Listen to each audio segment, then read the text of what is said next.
업황이 좋고 실적이 좋을 때 실제로 삼성전자나 하이닉스 주가가 오르던가요? 언론에서 난리가 나면 네. 주가 바로 떨어지죠. 바로 오히려. 빠져요. 네. 그게 왜 그러냐면 삼성전자가 실적이 어떻게 될 것 같냐, 다음 분기에 반도체 가격이 어떻게 될 것 같냐, 이런 거를 갖다 미리 예측을 하고 투자를 하셨으면 다 거꾸로 갔다는 얘기죠.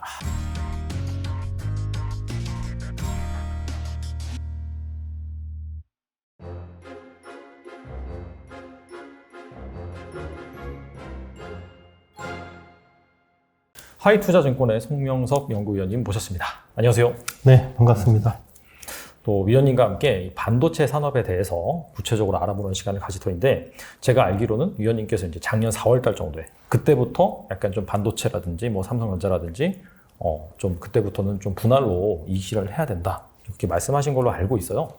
그래서 이제 한 그때부터 지금까지 놓고 본다라고 한다면 정말 그 이후로부터 계속해서 반도체라든지 삼성전자 주가가 좀 부진을 했는데, 그래서 이제 어떻게 이렇게 이 반도체 기업이라든지 업황에 대해서 또 뷰를 가지고 계신 건지, 또 지금 같은 상황이라면은 또 투자할 만한 건지, 이런 부분에 대해서 좀 모시고 다각도로 알아보도록 하겠습니다. 최근에 출간하신 이제 책에 보면은 반도체는 성숙기 산업이다, 그렇게 말씀을 하셨더라고요.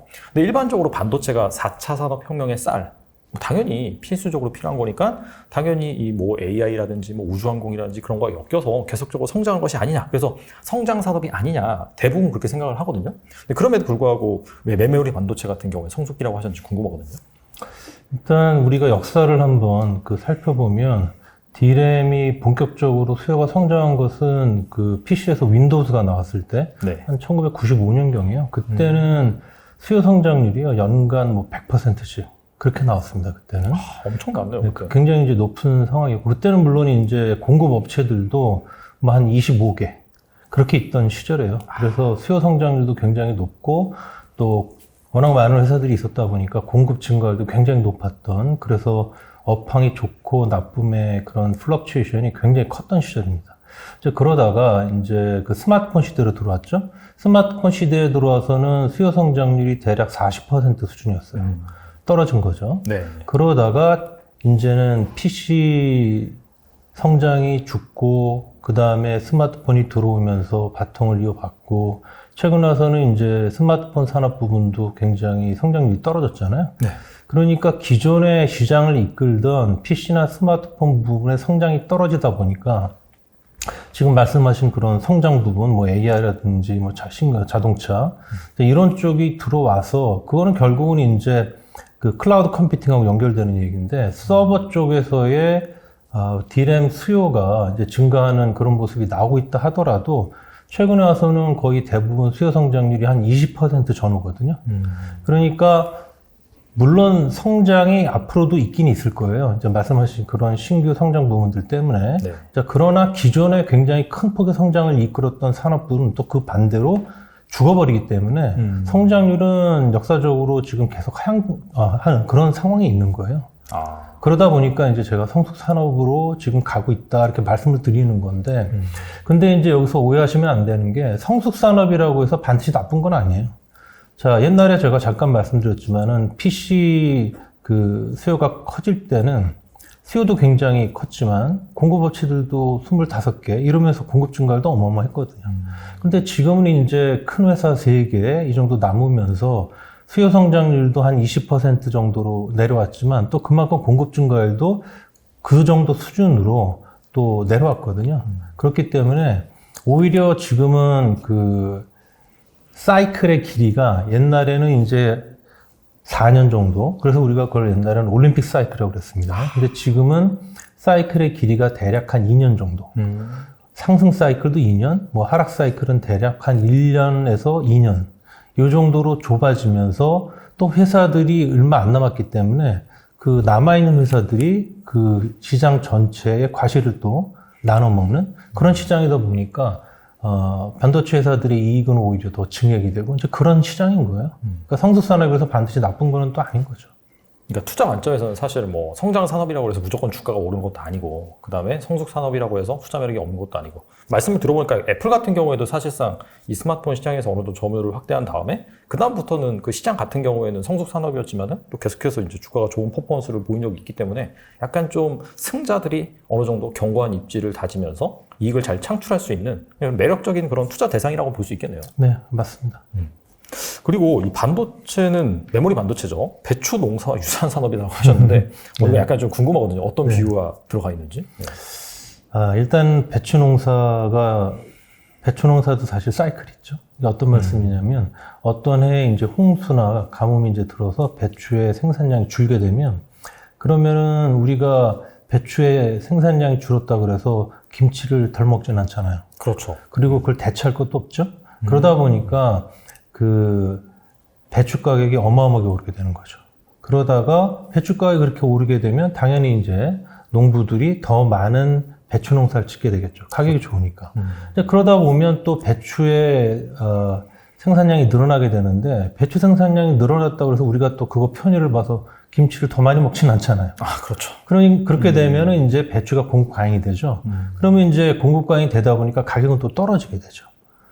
자, 그래서 반도체도 이렇게 배추 농사처럼 사이클이 있고, 자, 그리고 이제 배추 가격이 어머니들은 잘 아시겠지만은 가격이 오를 때는 또 막 2배씩 오르고 떨어질 때는 반토막씩 나오고 그러잖아요. 맞아요. 그런데 가격이 2배 오른다 그래서 그러면 시장에서 배추 공급이 절반밖에 안 되는 건 아니죠. 수요 대비해서. 한 5%, 10%만 모자라도 가격은 2배가 되고 반대로 한 5에서 10%만 남아들어도 가격은 반토막이 난단 말이에요. 그건 왜냐하면은 대체자가 없어서 그래요. 그러니까 메모리 반도체도 똑같은 거죠. 이 역시 대체재가 없고 그 다음에 가격의 움직임에 따라서 수요가 크게 변할 수 없는 그런 산업이다 보니까 배추와 거의 유사하게 가격 상승폭과 하락폭이 굉장히 크고 그 다음에 사이클이 발생하고 이제 그런 산업이다. 이제 그런 의미입니다. 최근에 공교롭게도 배추 가격이 되게 많이 올랐거든요. 제가 자주 가는 식당 같은 경우에도 어느 순간에 김치가 안 나오는 거예요. 네네. 깍두기만 나오더라고요. 알고 보니까 배추 가격이 너무 많이 올라가지고 네네. 무슨 말인지 잘 확 와닿고, 대신에 약간 좀 디테일하게 본다라고 한다면 예전에는 아까 말씀하신 것처럼 플레이어가 25개 기업이나 있었다라고 말씀하셨잖아요. 근데 지금 같은 경우에는 사실 디램 같은 경우에는 뭐 삼성이랑 SK하이닉스, 마이크론 그 정도가 사실상 전부다 보니까 예전보다는 좀 그래도 이런 게 좀 덜하다? 그렇게 볼 수 있을까요? 네, 그렇죠. 지금 정확하게 말씀드리면 빅플레이어 3개랑 네. 그다음에 이제 대만의 나냐란 그런 조그만 회사가 있고 그다음에 이제 중국의 CXNT란 그런 회사가 지금 새로 신생 기업이 있고, 그런데 이제 이 3대 기업이 시장 점유율 거의 95%니까 시장을 거의 대부분 이제 좌지우지하고 있는 그런 상황이죠. 그래서 그나마 만약에 그렇게 많은 회사들이 여전히 남아있다 그러면 뭐 수요 증가율은 떨어지고 회사들은 엄청 많으니까 완전히 이 메모리 반도체 업황이라는 건 나락으로 갔겠죠. 근데 이제 그렇지 않으니까 지금 또 공급하고 수요가 서로 어떨 때는 공급이 좀 많고 어떨 때는 수요가 좀 많고 하면서 그러면서 이제 반도체 업체들이 이익을 좀 남길 수 있는 그런 그 여유가 부여가 되는 거죠. 네, 그러면서 이제 돈을 많이 벌게 되면 그러면 또 반도체 회사들은 그 향후에 가격이 떨어질 것을 감안을 미리 해야 되거든요. 네. 이 메모리 반도체라는 거는 사실은 그 우리가 얘기하는 커머디티 산업이죠. 그러니까 간단하게 말씀드리면 지금 사용하시는 PC에서 D램 꺼내서 딱 보면 뭐 삼성이나 하이닉스가 만들었을 건데 네. 그거 대신에 대만에서 나냐가 만든 거 넣어도 PC는 잘 돌아가거든요. 아, 그런 산업의 그런 제품의 특징은 장기적으로 보면 주가는 하향 추세에 있다는 거예요. 그래서 지난 한 20년간의 그런 D램 가격의 그 동향을 보면 이전 10년간은 연간 30%씩 가격이 하락했어요. 아, 반도체 가격이요? 반도체 D램 가격이. 그러니까 이익들을 못 내고 25개나 있던 회사들이 다 없어진 거예요. 그러면 지금 남아있는 기업들은 이익을 잘 내잖아요. 근데. 네. 물론 이제 네. 그러다가 실질적으로 그런 상황에서 이익을 내는 회사는 삼성전자가 거의 유일했어요. 근데 나머지 이제 하이닉스나 LG 반도체, 하이닉스의 전신은 이제 현대전자고, 네. 그 전에 이제 LG 반도체가 있지 않습니까? 근데 두 회사 사실 거의 망했었거든요. 그러다가 이제 강제로 정부가 합병을 시키고, 거기다가 이제 돈을 투입해서 살려낸 거고, 마이크론도 막 뭐 중간중간에 여기저기 주식시장에서 돈 끌어다가 그렇게 해서 간신히 살아남은 거예요. 나머지 회사들 다 없어지고. 아, 그래서 지금 세 회사가 남아있다 보니까, 그러니까 이제 수요 증가율이, 높지가 않고, 그런 상황이니까 살아남을 수 있었던 건데, 일단은 뭐 제가 말씀드렸지만, 지난 20년간의 통계를 보면, 이전 10년간은 매년 30%씩 빠졌다. 그런데 최근 10년간은 평균 10%씩 밖에 안 빠졌어요. 그게 바로 그런 구조조정의 결과인 거죠. 그러니까 회사들이 이렇게 세 개밖에 안 남아서, 이제는 연간 한 10%씩 빠지는 시장인데, 가격이. 자, 그렇다 하더라도 가격이 매년 10%씩 평균적으로 빠진다고 그러면, 지금 당장은 내가 돈 많이 벌어서 좋다 하더라도 나중에 가격 빠질 거를 미리 준비를 해야 되잖아요. 가격 빠진 거보다 더 원가를 절감시켜야 나는 돈을 벌 수 있지 않습니까? 그렇죠. 그런데 이제 원가를 절감시킨다는 의미는 반도체 산업에서는 어떤 의미냐면 한 웨이퍼에서 나오는 칩의 숫자를 늘려야 그래야 칩당 원가가 떨어지는 거예요. 그게 바로 우리가 잘 알고 있는 미세공정 전환이라는 거죠. 네. 그래서 그런 걸 하든지 아니면 신규 생산 설비를 만들어서 또 생산량을 늘려야 그래야 칩당 원가가 떨어지면서 가격이 연간 10%씩 하락하더라도 자기는 이익을 더 남길 수 있는 거죠. 그러다 보니 가격이 그렇게 지금은 좋더라도 나중에는 빠질 게 뻔하니까 그에 대비해서 이제 미세공정 전환 투자하고 그러니까 캐펙스 투자를 늘리는 거죠. 그렇게 캐펙스를 늘리면은 나만 그런 생각을 하면 좋은데 내 경쟁사들도 다 똑같은 생각을 할 거 아니에요. 그러면은 이제 모든 회사들이 다 또 고객들이 더 많은 물량을 달라고 그렇게 이제 업황이 좋을 때는 와서 조르니까 그거에도 이제 대응을 또 해야 되고 또 나중을 생각해서 원가도 떨어뜨려야 되고 하니까 굉장히 많은 돈을 투자를 한단 말입니다. 즉 그게 나도 그러고 내 경쟁사들도 그러고 하다 보면 결국은 그게 업계 전반적인 생산의 증가로 나타나죠. 생산량이 증가하면 그러면 또 수요는 그만큼 증가하지 못하니까 이제는 공급 강으로 전환이 되는 거죠. 공급 강이 전환되면 또 가격이 빠지잖아요. 가격 빠지면 이제는 돈이 없어서 투자를 못 하는 거죠.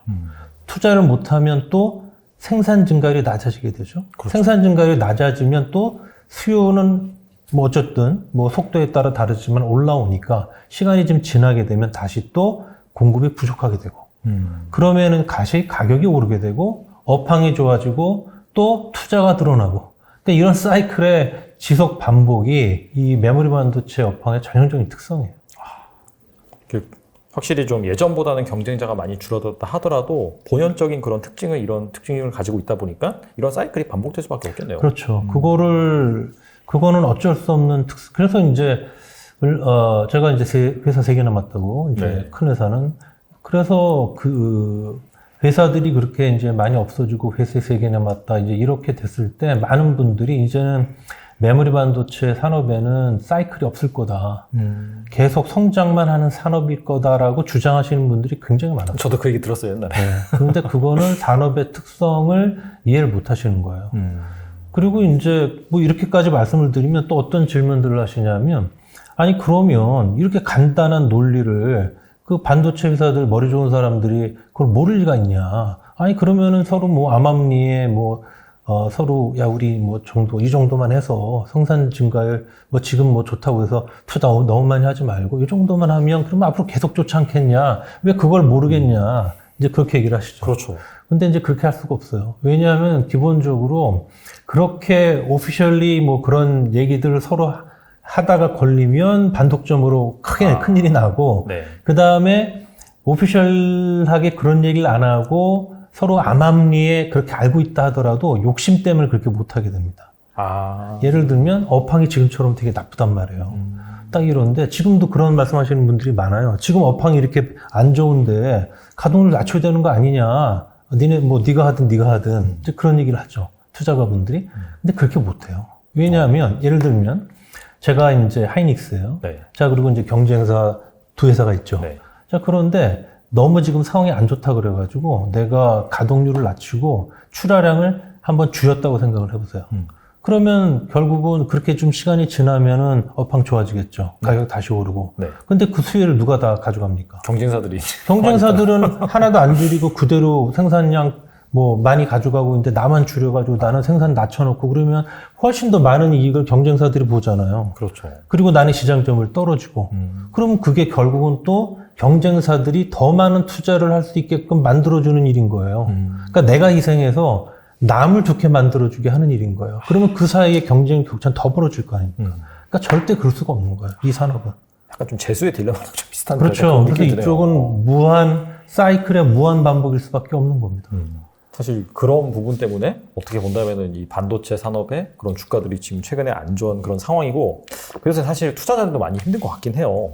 그래서 일단은 언제 이 삼성전자나 SK하이닉스나 반도체 기업들이 주가가 반등을 할지 사람들이 많이 기다리고 있는데, 대표적으로 그래서 이제 디램 가격이라든지 낸드 플래시 이 가격 동향을 항상 모니터링하면서 이게 이제 뭐 바닥을 다졌으면 다시 올라갈 것이다, 그때 이제 주가가 반등할 것이다, 그런 얘기들이나 뭐 기사나 전망들이 많이 나오긴 하거든요.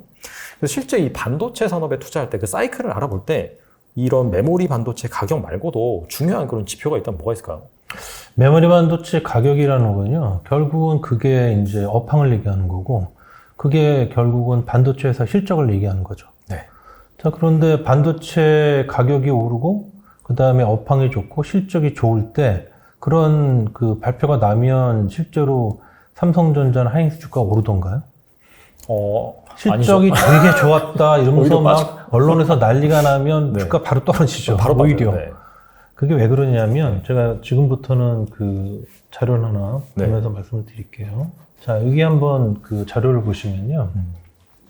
지금 그 제가 삼성전자 주가를 요 밑에 부분에 그려놨지 않습니까? 네네. 그리고 요 위에 방금 얘기하신 디램 가격, 1기가빗 기준 ASP라는 게 디램 가격이에요. 그 아래 결국은 이제 그런 것들이 모여서 나오는 메모리 반도체 시장 규모, 즉 업황이죠.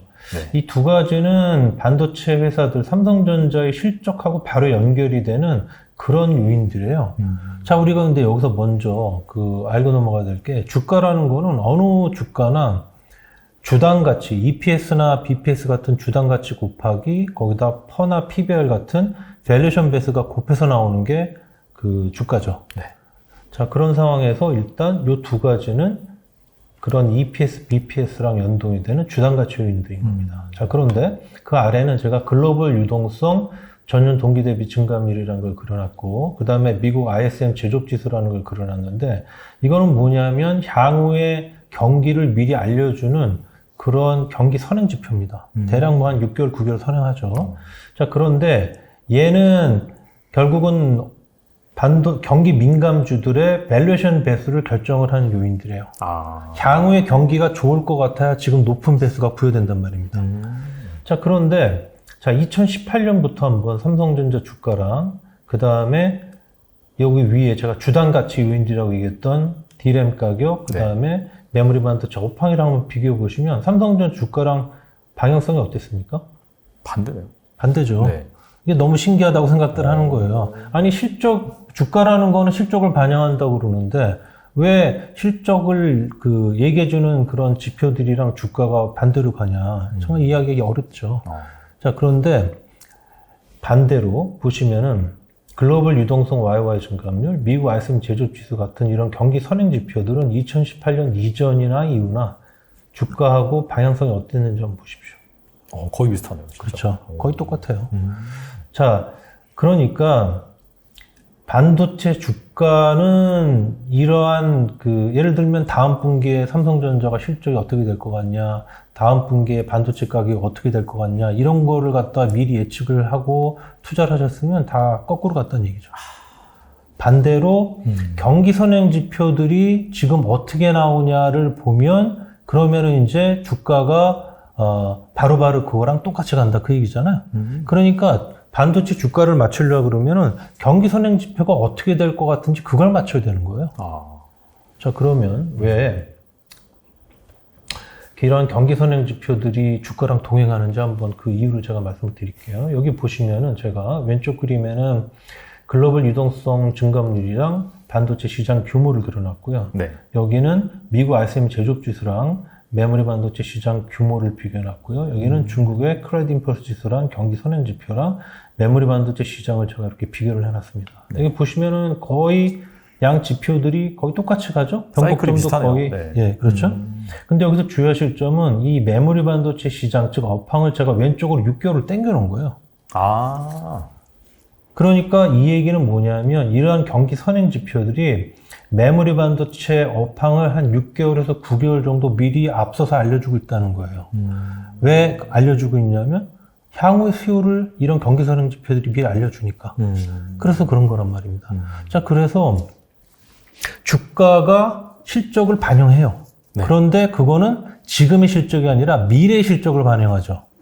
그런데 그러한 미래의 실적, 미래 반도체 가격을 이런 경기 선행 지표들이 미리 알려주기 때문에 당연히 그게 확실하면 주가라는 거는 아무리 먼 미래 얘기더라도 그게 확실하게 일어날 거라고 하면 지금 바로바로 반영하는 게 주가죠. 그렇죠. 그렇기 때문에 주가가 지금 당장의 실적이나 당장의 반도체 가격을 반영하는 게 아니고 그 앞으로 6개월, 9개월 후에 반도체 가격이나 업황을 미리 알려주는 경기 선행 지표하고 같이 갈 수밖에 없는 거예요.